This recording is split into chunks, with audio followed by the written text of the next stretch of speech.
आज आम तैयारी करवा कटोरी चाट तो तैयारी करने बहुत कम समय लगे बहुत जल्दी आपण या तैयारी करें आउ खाइबापी भी बहुत टेस्टी लगी थाए। आगे आम गोटे बासन नेबा से नेबा अटा मु गम अटा नौ आपण अटा बदल में मैदा भी नहीं पारती। आउ हाफ चामच पकईदेबा लुण आउ गोटे चामच आजवाइन को यह भाव में हाथ में टिके रगड़ी यह भाव में मिक्स करदे। आपको सुखिला आग ये भाव में भल कि मिक्स करने या देखते भल भाव में मिक्स कर तापर या क्रिस्पी करने ये पकाउची तेल तेल बदल में आपड़ चाहिए घी भी पकई पारती। आ पकईला या भल भाव में ये भाव में मिक्स करने मिक्स कलापर ये भाव में मुठी करके देखिए जदि आमर मुठी तैयार होची ताहले आमर जो मिक्सचरटा भल होती। पानी पकईदे पानी पकईकी अटा को भल भाव में आम चकुटी देवा। या देख चकुटी देछि तापर याकू आम ढंकई रखीदेबा 10 मिनट जाए रेस्ट करने छाड़देवा। 10 मिनट पर आउ थे अटा को आम ये भाव में भल कि चकुटी देवा। आ जमी आम रोटी गोल आम तैयारी करूँ से भाव में गोल करके आपको आम बेली देवा। बेलिबाई तेल टिके आम पकईकी बेलिबा तेल पकईकी बेलले भल भाव में ये आम बेली पारिबा। तापर ये भाव में देखते जी बड़ आपणकर ताटिया हो से बड़ आपण या बेलिकी तैयार करने। आ बेली सारा देखो मु ताटिया नहीं ताटिया टिके ऑयल लगे ये भाव में आम ग्रीस करदेवा। मानते हाथ में भी आप चाहिए लगे पारती ये भाव में भल भाव में ताटिया उपर तेल लगेदेवा। लगेला ये देखो फग वाला स्पून ये टिके टिके मु छोट छोट कणा करदे ना चाकू साहाय्य भी आप कणा करें। तापर यहाँ को रोटीटा को आम ढंकईदेवा ताटिया भल भाव में ढंकईला ये भाव में प्रेस करने भल भाव में सेट करदेवा। आ ऊपर भाग जी आम बड़की जाए गुड़ाक ये भाव में भलरे आम सेट करदेवा। आ देखो मुझे भाव में भल कि मुझे सेट करदेली। तापर आम छोट गोटे पतला चाकू नहीं कि आम ये भाव में आपको आम काटिकी बाहर करदेवा। जोटा एक्सट्रा आमर अच्छी से गुड़ाक आम बाहर करदेवा। आप चाहिए हाथ में भी काटी कले हाथ में साइज भल आसनी तो से चाकू ये भाव में काटिकी साइज करदेली। आ देखो आमर ये कटोरी लग जाइए। आ तेल आगुरी गरम करके रखी तेल आम को पकईदेवा। आ देखिए जमी तेल गरम हो से ताटिया को छाड़ धीरे धीरे धीरे धीरे देखिए ये साइड गुड़ाक तेल टिके मो कम अच्छे आप चाहिए अधिक तेल पकईकी या छाणी पारती।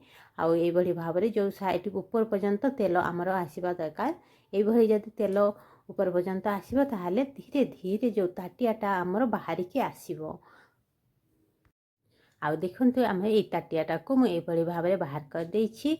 आउ देखते आमर केते सुंदर आमर जो कटोरी आमर बनिकी तैयार हो जाए। जो ताटिया आम ताटिया सेप जमी आम तैयार करते से भाव देखते आमर केते सुंदर भाव में ये आम तैयार होती। उल्ट पलट करके भल भाव में आपको ये भाव में छाणीदेवे। आपको ये भाव में आम बाहर करने। आ देखते केते सुंदर आमर कटोरी बनिकी तैयार हो जाए कि ये केते सुंदर देखो या बनवा के आसान माने केते शीघ्र आपड़ तैयार करें।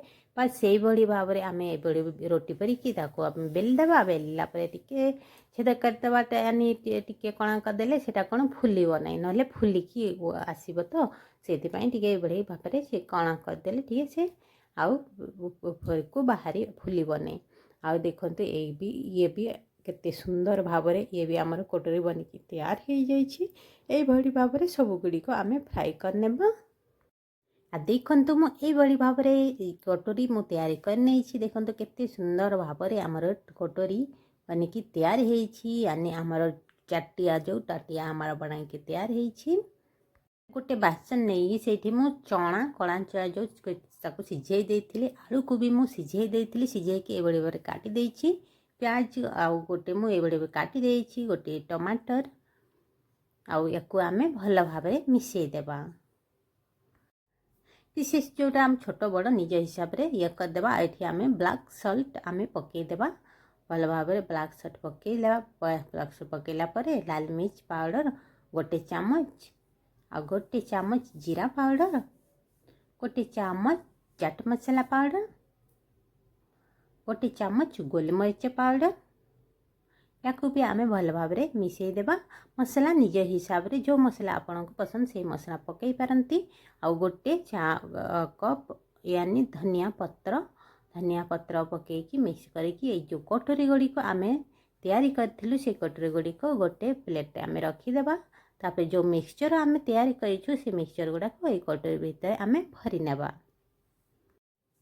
आउ एपरि भाव में सबू कटोरी रे मिक्सचर गुड़िक मु भरी नहीं दीची। ता ऊपर टिके पकई देबा गोलमरीच पाउडर, टिके चाट मसला पाउडर, टिके जीरा पाउडर, टिके लूण, टिके रेड चिली पाउडर। आउ ये मु नहीं बूंदी जो रायता रे आमे लुणिया बूंदी पकाती नहीं से बूंदी मु नहीं से बूंदी ता ऊपर मु टिके पकई दउची।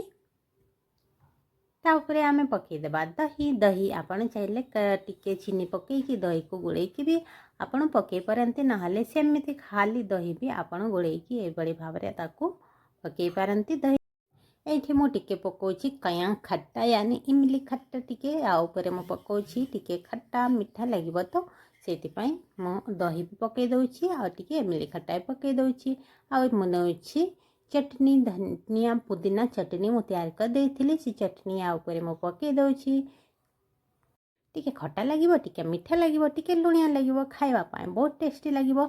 या ऊपर मु पकई दउची टिके डाळिंब यानी अनार गुड़ा को एभली पाक टिके पकई दउची। देखिबा पाए भी सुंदर लागिबो आ टेस्टी भी लागिबो। या ऊपर मु पकई दउची लुणिया सेव यानी लुणिया नमकीन। या ऊपर ता एभली भाव में पकई दउची। आमको एभली भाव में मार्केट रे दियंती ना एभली भाव में आपण घरे निजे तैयारी करिकी खांतु बहुत टेस्टी लागिबो।